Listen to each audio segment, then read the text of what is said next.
Okay, Amanda, let's take a look at this week 3 assignment 2 drawing. So the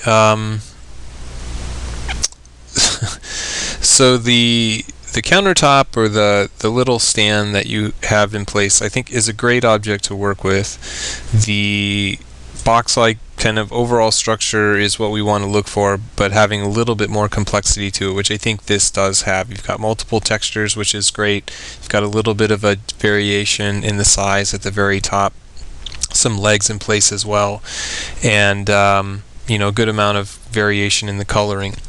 So I think it's an excellent choice on your part, and I think one that gives you enough challenge that you'll be able to kind of put together some of the things that we learned in week 1 and some of the things we learned in week 2 and kind of just integrate it here. Perspective looks good. The drawing underneath looks very good, and I think that the coloring is pretty much, I think, where it needs to be in terms of the choices that you made.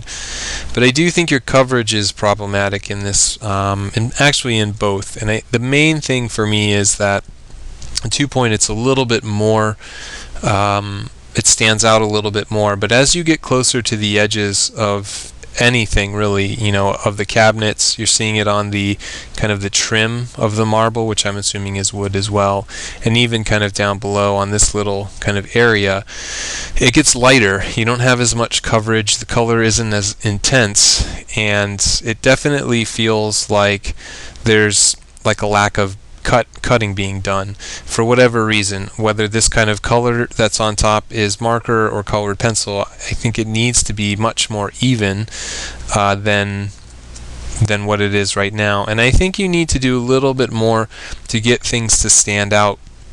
And again, I think this happens more in the 2-point perspective, or I'm sorry, in the 1-point perspective than in the 2-point perspective. But the kind of the slat in the middle is starting to very easily move into the other two parts of the cabinet, whereas it doesn't do so much in the 2-point perspective. It's very difficult to really tell where the countertop part of it kind of makes the change from this direction to the down direction as we get towards the central part of the object, around here. The other thing is that in the 2-point perspective, this kind of countertop has a certain amount of depth to it. You have kind of this corner, and then there is, a little bit of depth that's there, but we're not getting that here. Here it's very paper thin, and you need to have a little bit more kind of substance to it in place. There's some minor kind of weird details too, like maybe it's just that the scan cut it off, but you're missing kind of the legs on the back and the front of the 2-point perspective. I'm not sure why they're not there, but they are over here, which is a little bit of an oddity for me. And I think texturally you could definitely push things a little more. I think it works better in the 2-point, especially on the side plane here, where the grain, you can see it a little bit better, but here it gets obscured by all the coloring. I think it tends to not flow as well. It just feels like a series of upside down V's that are kind of layering on top of each other, and it doesn't, for me, come across as convincing. I think this works maybe a little bit better because the V's tend to kind of connect a little bit and we're getting this kind of flow, but it just feels very sporadic here, and I'm not sure exactly kind of what's happening with it. It's also very obscured by the coloring that's in place, so you might have to do something to get this to be a little bit more clear. I'd also like to see more prominent value distinction. I can see it being a little bit darker on this side than on this side, which is good, but things like having a cast shadow underneath where the countertop part of it is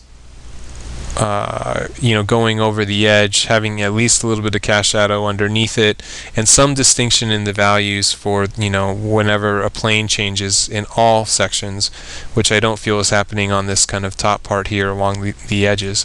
But I think you have to be a little bit more clear about that as well. And I think in general, a little cleaner coverage, a little bit cleaner and more distinct textural stuff, and more prominent values, or just in general, I think, going to make this feel like a better understood structure, and just kind of a better kind of figuring out what's going on within it.